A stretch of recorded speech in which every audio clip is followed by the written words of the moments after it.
तो दोस्तों, कैसे हैं आप सभी। मैं दिव्या अपने इस चैनल पर आपका बहुत बहुत स्वागत करती हूँ। दोस्तों, मैंने बचपन में एक बात सुनी थी। जब मैं स्कूल में थी उन दिनों हर दिन बोर्ड पर सुबह सुबह सुविचार लिखे जाते थे। मैंने वहां पढ़ा था कि आपके दो मीठे शब्द दूसरे को सुख का आनंद करवाएंगे। इस कहानी में इसी बात का जिक्र है।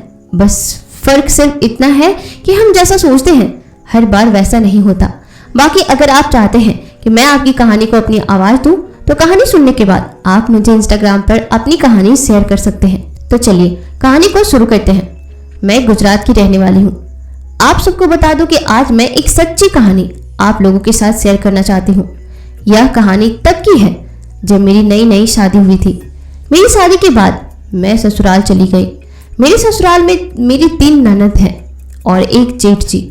मेरे हस्बैंड उनमें से सबसे छोटे हैं।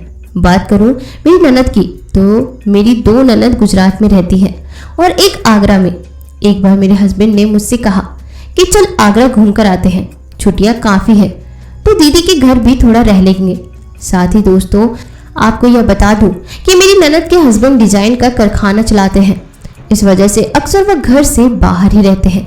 खैर, हम लोग आगरा चले गए। आप मानोगे नहीं, मैं बहुत खुश थी।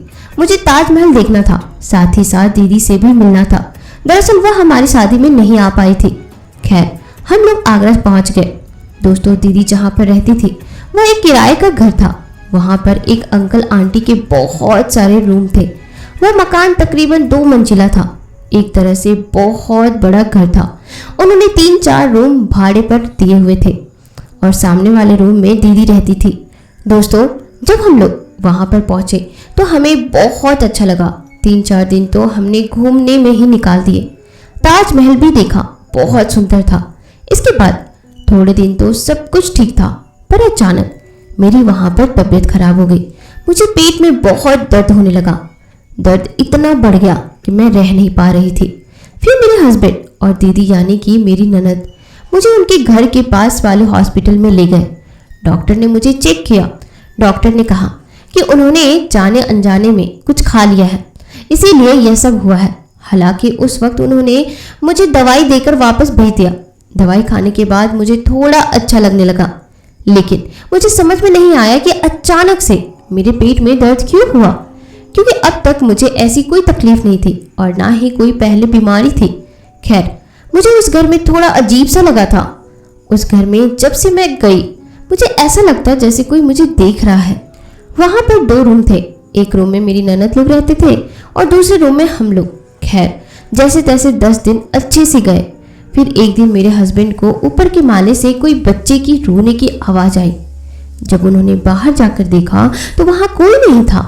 एक बात और, ऊपर के सभी रूम उस वक्त खाली थे। खैर, वह बाहर से अंदर आ गए और चुपचाप सो गए। सोते वक्त उनको सपना आया कि जैसे कोई डरावनी औरत उनका गला दबा रही है। यह सब देखकर वह एकदम से उठ गए। उस रात वह पूरी रात नहीं सो पाए। जब यह बात उन्होंने मुझे बताई तो मुझे भी बहुत डर लगने लगा।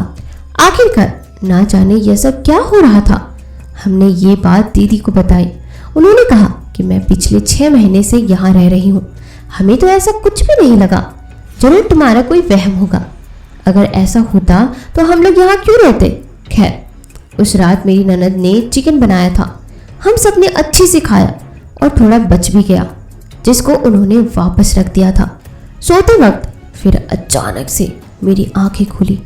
ऐसा लगा कि जैसे कोई जोर जोर से दरवाज़ा खटखटा रहा है। उस वक्त बहुत तेजी से आवाज़ आ रही थी।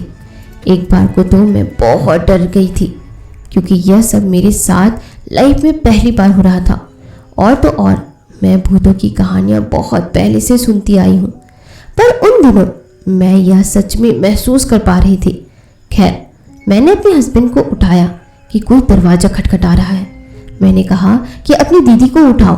मेरे हस्बैंड दूसरे रूम में जाके दीदी को आवाज़ देने लगे। ना जाने उस रात ऐसा क्या हुआ था कि वो उठ ही नहीं रही थी। मेरे हस्बैंड परेशान हो चुके थे। उन्होंने फिर तेजी से दरवाज़ा खटखटाया।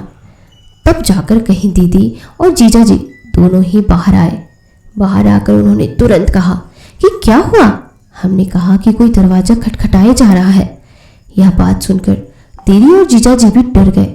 उन्होंने उस वक्त दरवाज़ा नहीं खोला था और ना ही उनकी खोलने की हिम्मत हुई। वह सिर्फ अंदर से ही बातें कर रहे थे। दोस्तों, हम रात भर बाहर बैठे रहे। सुबह मेरी ननद ने सारा का सारा चिकन उठाकर बाहर फेंक दिया। न जाने क्यों उस रात वह भी बहुत डर गई थी। मैंने अपने हस्बैंड से कहा कि मैं यहाँ एक पल भी नहीं रुक सकती। हस्बैंड ने मेरी बात तुरंत मानी और दीदी से टिकट करवाने को कहा। साथ ही उन्होंने यह भी कहा कि तुम हमारे साथ चलो, इधर मत रहो। दोस्तों, दीदी को आना था पर वह बहुत मजबूर थी। उन्होंने कहा कि अभी तुम लोग चले जाओ, जीजा जी गुजरात में कारखाने की सेटिंग करके ही आएंगे। दोस्तों, फिर हम सभी वहाँ से शाम को निकल गए। लेकिन उस वक्त निकलते वक्त मेरे से एक बहुत बड़ी गलती हुई। हुआ यूँ कि जब हम लोग बाहर निकले तो आजू बाजू वाले जो भी बच्चे थे वह हमसे मिलने के लिए आए थे। मैंने उन्हें देखकर चलो बाय, इस बात से मुझे यह नहीं मालूम था कि मेरे चलो कहने से शायद कोई साया मेरे साथ चल पड़ेगा। खैर, हम लोग गुजरात आ गए। इसके ठीक दूसरे दिन से ही साथ शुरू हो गए। आपको पता ही होगा कि इन दिनों घर में पूजा पाठ नहीं करते हैं, मंदिर में पर्दा लगाया जाता है। लेकिन मेरे ससुर जी पूजा पाठ बहुत करते हैं। उनके शरीर में हमारी भवानी माता आती है। खैर, घर पर आने के बाद मेरे हस्बैंड का व्यवहार बदल गया। न जाने क्यों, पर वह 4 टाइम खाना खाने लगे। यह सब देखकर मेरी सास को थोड़ा अजीब लगा। एक दिन मेरी जेठानी और मैं एक रूम में सोए थे।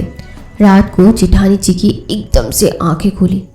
हमारे घर में अंदर से ही सीढ़ियाँ थी। उन्होंने देखा कि कोई काली सी औरत सीढ़ी से उतरते हुए ऊपर जा रही थी। उसे देखकर वह एकदम से चिल्लाई। मेरी आंखें भी तुरंत खुल गई। यह सब सुनने के बाद सास भी आ गई। जेठानी के बताने पर उन्होंने ऊपर रूम में जाकर चेक किया, लेकिन वहाँ कोई नहीं था। ऐसा करते करते 1 हफ्ता बीत गया। इसके बाद मेरी ननद भी आ गई, वह भी अपने हस्बैंड के साथ। उनका इधर खुद का घर था। शाम होते ही वह हमारे घर में हमसे मिलने आई। उन्होंने मेरी सास को सब कुछ बताया जो कि आगरा में हुआ था।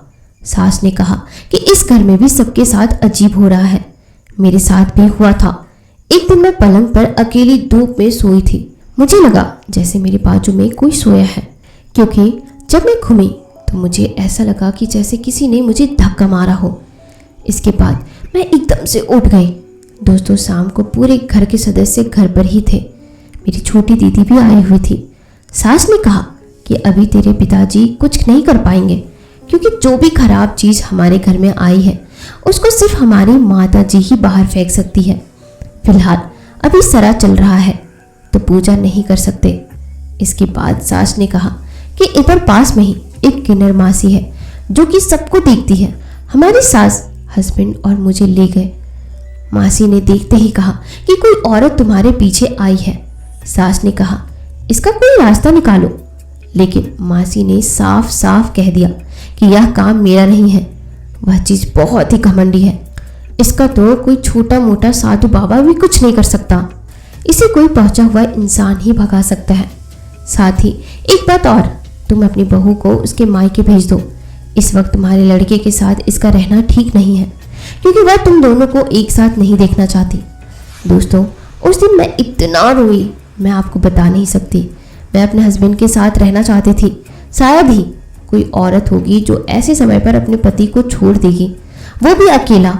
मैंने कई बार मना किया, लेकिन उनके समझाने पर मुझे मानना पड़ा कि कुछ ही दिन की बात है, सब कुछ ठीक हो जाएगा।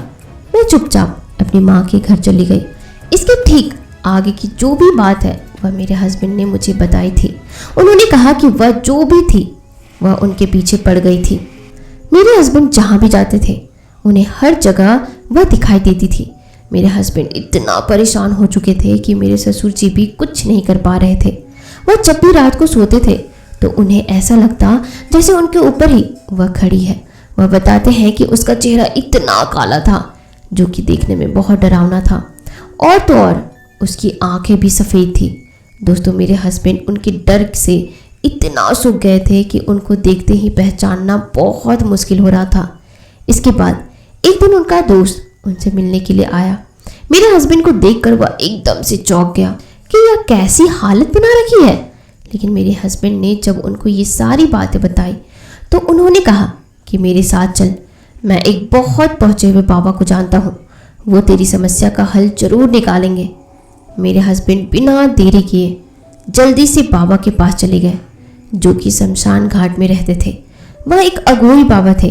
फिर उनके दोस्त ने कहा, फिलहाल तो अभी घर पर ही रह, मैं कल तेरे घर पर आऊँगा। इसके दूसरे दिन वह मेरे हस्बैंड को बाबा के पास ले गए। उन्होंने बाबा के सामने मेरे हस्बैंड को बिठाया। वह ठीक बाबा को घर पर ही लेकर आए थे।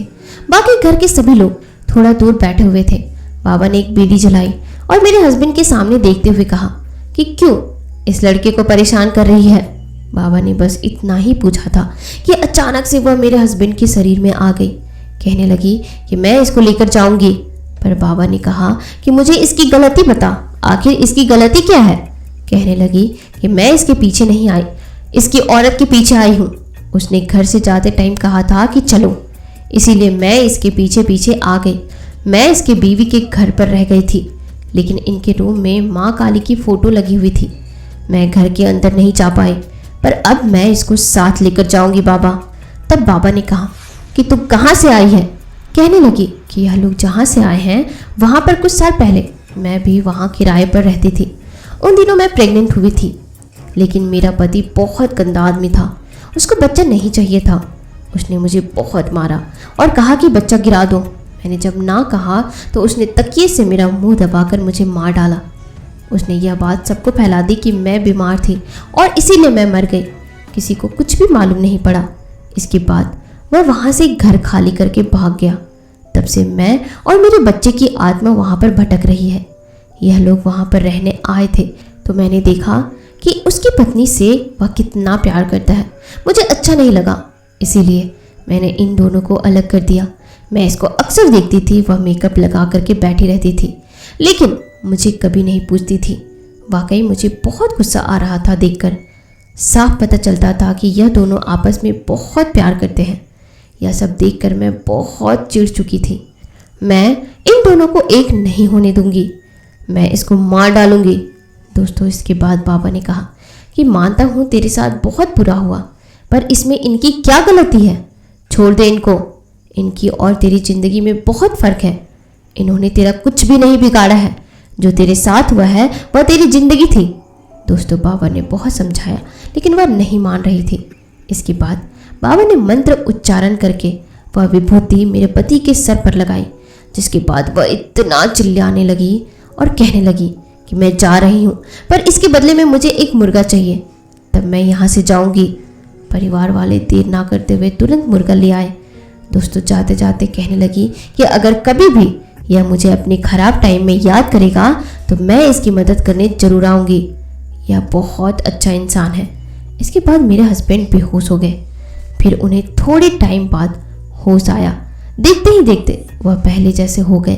फिर एक दिन वो मुझे मेरे घर पर लेने आए और हमारी सास ने हमारा पूरा घर गायत्री मंत्र से बांध दिया था, ताकि कोई भी खराब चीज़ घर में ना आ सके। दोस्तों, शुक्र है वह अघोरी बाबा का। शायद वो नहीं होते तो आज मेरे हस्बैंड के साथ मैं जिंदा नहीं होती। थोड़े ही टाइम पहले की बात है, बाबा भी गुजर गए और सबसे ज़्यादा शुक्र है उनके दोस्त का, जिन्होंने समय ना गंवाते हुए तुरंत बाबा से मिलवाया। अब तो मेरा लड़का 10 साल का हो चुका है। आप लोगों को मेरी यह कहानी कैसी लगी नीचे कमेंट सेक्शन में ज़रूर बताइएगा। मेरी इस कहानी का हर एक शब्द बिल्कुल सच्चा है। हालांकि कई लोगों के साथ ऐसी घटनाएं होती हैं, मगर उसे पूरी तरह से बयां कर पाना सबके बस की बात नहीं। धन्यवाद।